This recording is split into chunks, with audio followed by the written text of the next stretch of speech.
What's up guys, Evans B here. So as I promised, I went outside to test the Fujifilm GFX50S, and I have to tell you, I froze myself to death. It was so cold, but like so cold you wouldn't believe. The location I am is close to my studio, and it's next to a water current. That day was -20, plus the wind chill was like -30, which was incredibly cold.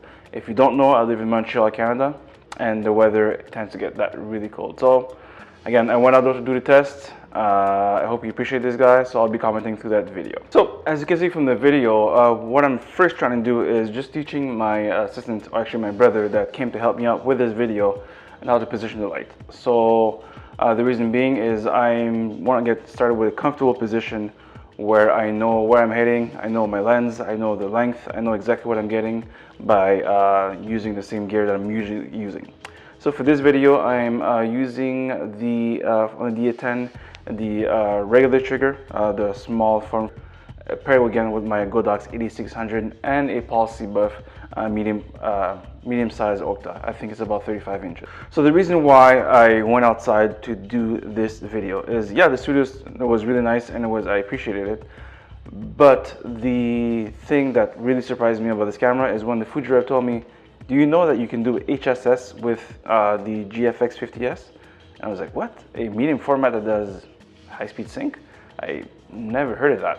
So I went out and tested. So this is the results that we're getting. Again, started with the D10.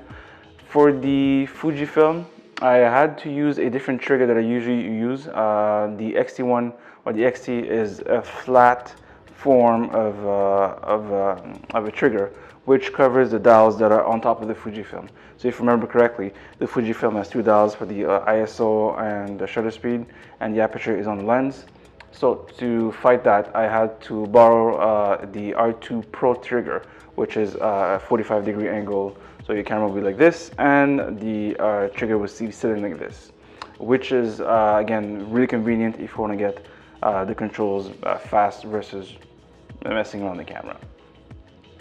So again, I did the same pairing as I did last time, the 85mm on a Nikon and the 110mm on the Fujifilm. The reason being is I'm a portrait photographer and 85 is where I live most of the time, so I just stick with the camera.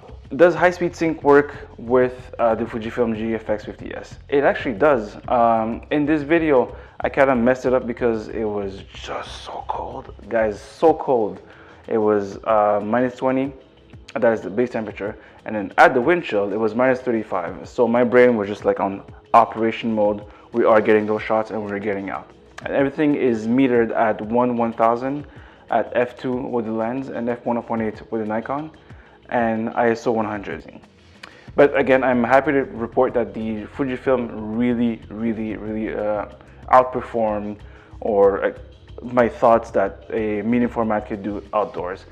The high-speed sync, the live view, the results I can see immediately, everything was doing really great except for the buttons.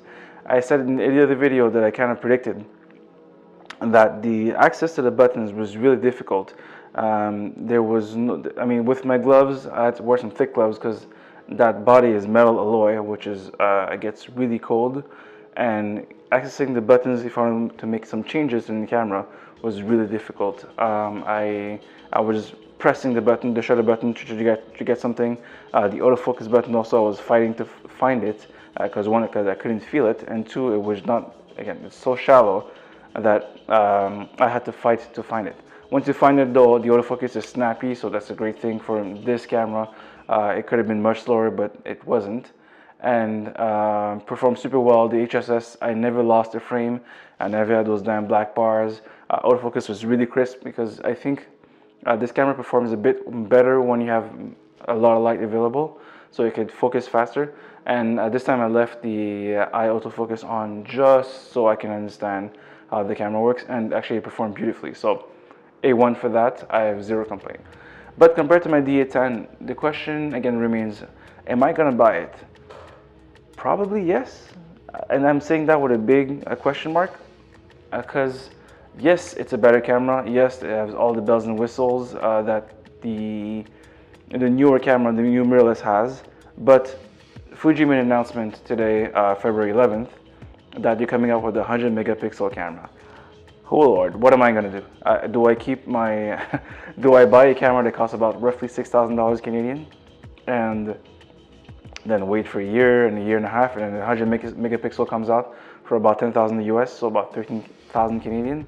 Or I just bite the bullet immediately and say, you know what, screw my my old gear, I'm going Fujifilm, and then if the 100 megapixel is affordable at that moment, if my business evolves, then we'll purchase it. So that's the question I have to ask myself. Also, is it worth it? In my opinion, yes and no. Yes, if you are filling the limits of your current camera. But if you are a working pro and you want a performing, like a mirrorless, something that behaves like a DSLR or like a mirrorless, but with high resolution, super high resolution, and snappy and autofocus and all that fun stuff, and HSS if you shoot shallow, then maybe the Fujifilm is just the camera for you. I mean, really, there's no arguments against it, except maybe for the button layout. But if you can work around it, and if you don't shoot that often in crazy weather conditions like we have in Montreal, then maybe this is for you. So again, I sound mitigated, but really I just love my experience with the GFX50S.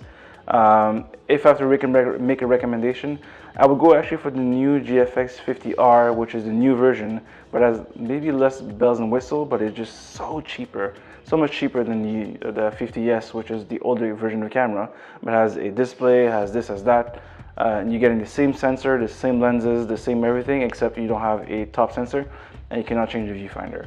So again, guys, I'm not gonna babble too much about it. I hope you appreciated this review and the fact that you can actually do HSS with a medium format camera, which is insane.